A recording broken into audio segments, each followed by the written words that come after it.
गौरी पुत्र गणेश भगवान की जय। जय श्री कृष्ण। राधे राधे। बोलिए श्री कृष्ण बलराम जी की जय। प्रिय भक्तजनों, आप सभी को हल छठ की ढेरों शुभकामनाएं। हल षष्ठी व्रत महिलाओं द्वारा परिवार की सुख समृद्धि और संतान की दीर्घायु के लिए रखा जाता है। इसे देश के अलग अलग हिस्सों में अलग अलग नाम से जाना जाता है। यह मूल रूप से षष्ठी माता का व्रत है और बलराम जी के जन्मोत्सव के उपलक्ष्य में यह मनाया जाता है। बलराम जी का प्रधान शस्त्र हल है और इसी से ये हलधर कहलाते हैं और यह व्रत हल षष्ठी कहलाता है। भाद्रपद मास के कृष्ण पक्ष का छठवां दिन अर्थात षष्ठी तिथि को हल षष्ठी का व्रत किया जाता है। यह व्रत संतान प्राप्ति, संतान की लंबी आयु के लिए व सुख समृद्धि के लिए माताओं द्वारा रखा जाता है। हल षष्ठी का व्रत करने से संतान सुरक्षित रहती है। तो भक्तजनों, आज हम इस वीडियो में हल छठ की व्रत कथा सुनेंगे। तो आप सभी भक्तजन इस कथा को बड़ी ही श्रद्धा, ध्यान पूर्वक और प्रसन्न चित्त मन से सुनिए। तो सभी प्रेम से बोलिए भगवान श्री कृष्ण की जय, बलराम जी की जय, हल षष्ठी माता की जय। मथुरा के राजा कंस अपनी बहन देवकी को विवाह उपरांत विदा करने जा रहे थे, तो तभी आकाशवाणी हुई कि देवकी का 8वां गर्भ तेरी मृत्यु का कारण बनेगा। और तब यह जानकर कंस ने अपने बहन और बहनोई को कारागार में डाल दिया और वसुदेव और देवकी के 6 पुत्रों को एक एक कर कंस ने मार डाला।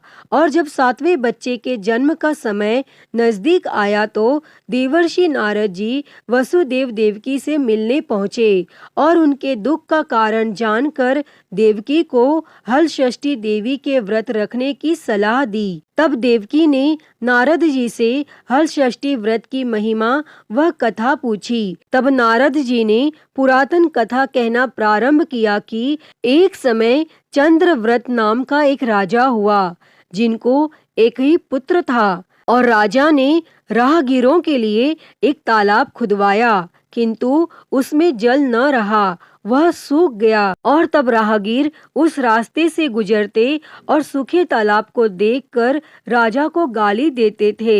तब इस खबर को सुनकर राजा दुखी हुआ कि मैंने तालाब खुदवाया, मेरा धन व धर्म दोनों ही व्यर्थ गया। तब उसी रात राजा को स्वप्न में वरुण देव ने दर्शन देकर कहा कि यदि तुम अपने पुत्र की बलि तालाब में दोगे तो जल भर जाएगा।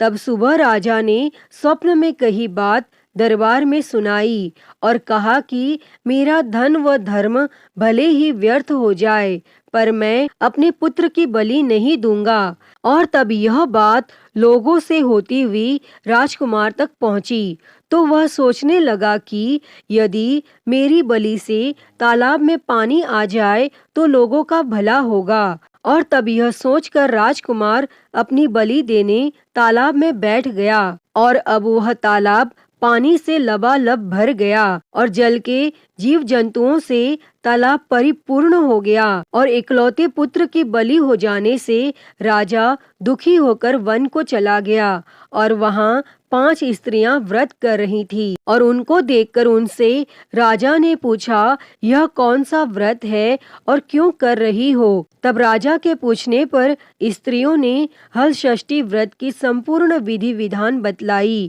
तब उसे सुनकर राजा वापस नगर को आया और अपनी रानी के साथ उस व्रत को किया और व्रत के प्रभाव से राजपुत्र तालाब से जीवित बाहर निकल आया। और तब राजा अपने परिवार सहित हल षष्ठी माता की जयकार कर सुखपूर्वक निवास करने लगा। तो सभी प्रेम से बोलिए हल षष्ठी माता की जय। प्रिय भक्तजनों, आइए अब सुनते हैं हल षष्ठी माता की दूसरी कथा। उज्जैन नगरी में 2 सौतन रहती थी। एक का नाम रेवती तथा दूसरी का नाम मानवती था। रेवती को कोई संतान नहीं थी, जबकि मानवती के 2 पुत्र थे।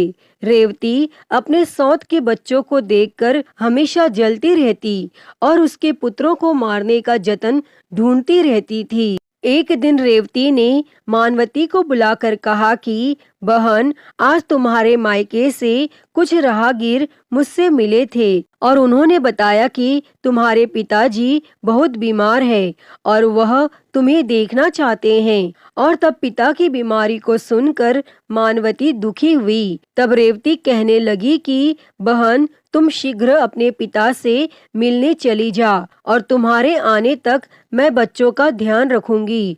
तब सौत की बात को सच मान और अपने पुत्रों को रेवती के हाथों सुरक्षित देकर मानवती पिता से मिलने मायके चली गई।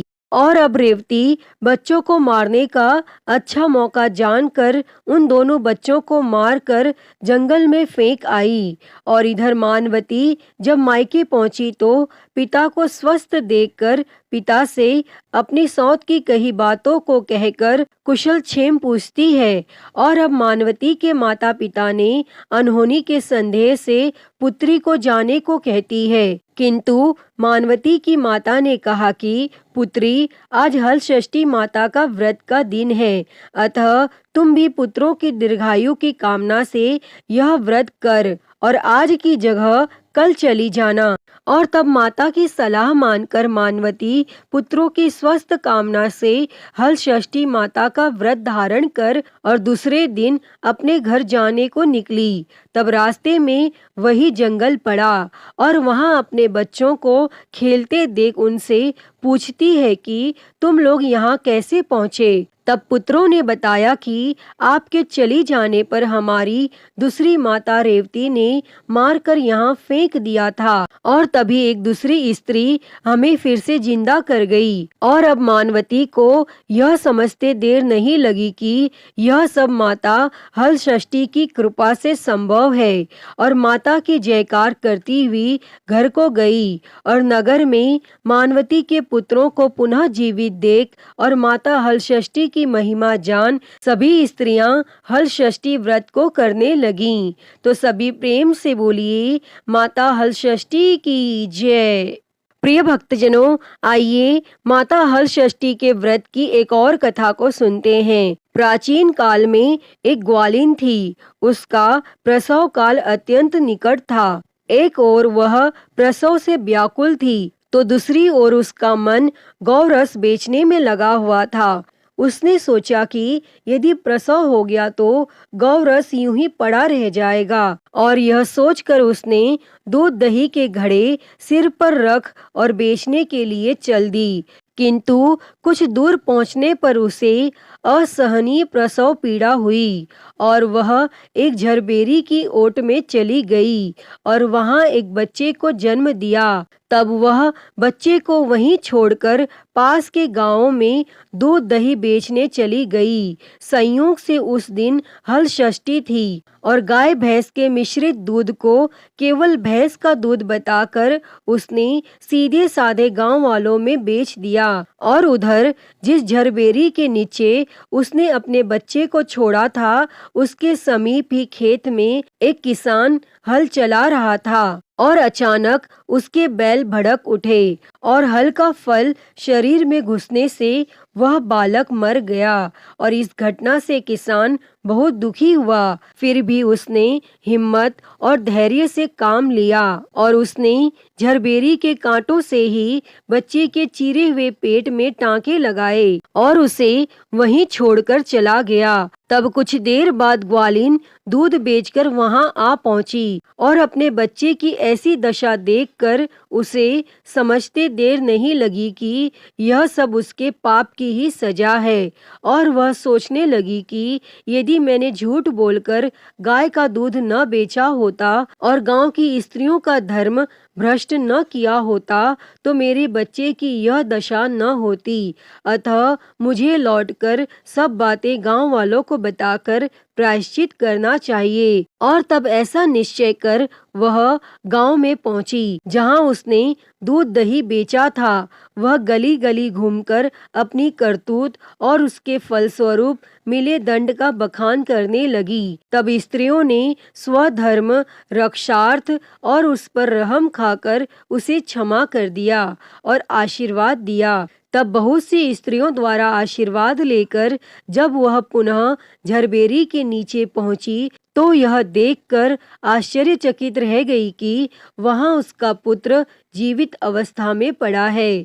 और तभी उसने स्वार्थ के लिए झूठ बोलने को ब्रह्म हत्या के समान समझा और कभी झूठ न बोलने का प्रण कर लिया। अतः हे हलषष्ठी माता, जैसी कृपा आपने उस ग्वालिन पर की वैसी ही कृपा इस कथा को कहते सुनते हुंकारा भरते सभी पर करना। सभी की संतानों को लंबी आयु देना। तो सभी प्रेम से बोलिए हलषष्ठी माता की जय, श्री बलराम जी की जय, श्री भगवान कृष्ण जी की जय। प्रिय भक्तजनों, आइए अब सुनते हैं हर व्रत कथा के साथ पढ़ी और सुनी जाने वाली एक पौराणिक लोक कथा। इस कथा के अनुसार एक लपसी था और एक तपसी था। तपसी हमेशा भगवान की तपस्या में लीन रहता था और लपसी रोजाना 1.25 सेर की लापसी बनाकर भगवान को भोग लगाकर जिम लेता था। और एक दिन दोनों लड़ने लगे। तपसी बोला, मैं रोज भगवान की तपस्या करता हूँ, इसीलिए मैं बड़ा हूँ। लपसी बोला, मैं रोज भगवान को 1.25 सेर लापसी का भोग लगाता हूँ, इसीलिए मैं बड़ा हूँ। तब उसी समय नारद जी वहां से गुजर रहे थे और दोनों को लड़ता देखकर तब उनसे पूछा कि तुम क्यों लड़ रहे हो। तब तपसी ने खुद के बड़ा होने का कारण बताया और लपसी ने अपना कारण बताया। तब नारद जी बोले, तुम्हारा फैसला मैं कर दूंगा।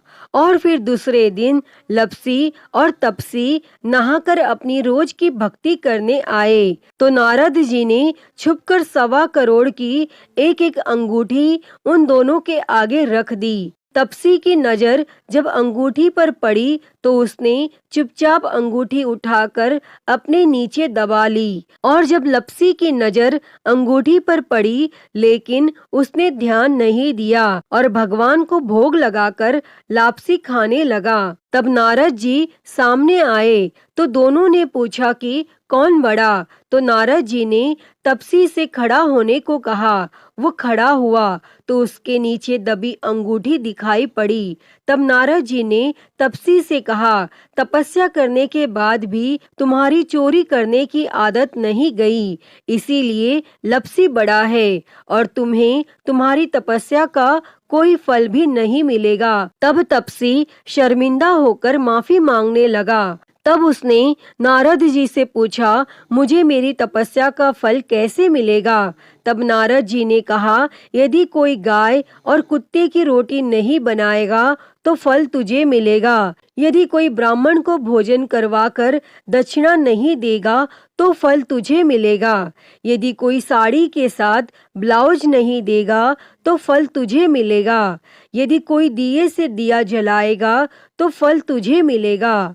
और यदि कोई सारी कहानी सुने लेकिन तुम्हारी कहानी नहीं सुने तो फल तुझे मिलेगा। और उसी दिन से हर व्रत कथा कहानी के साथ लपसी तपसी की कहानी भी सुनी और कही जाती है।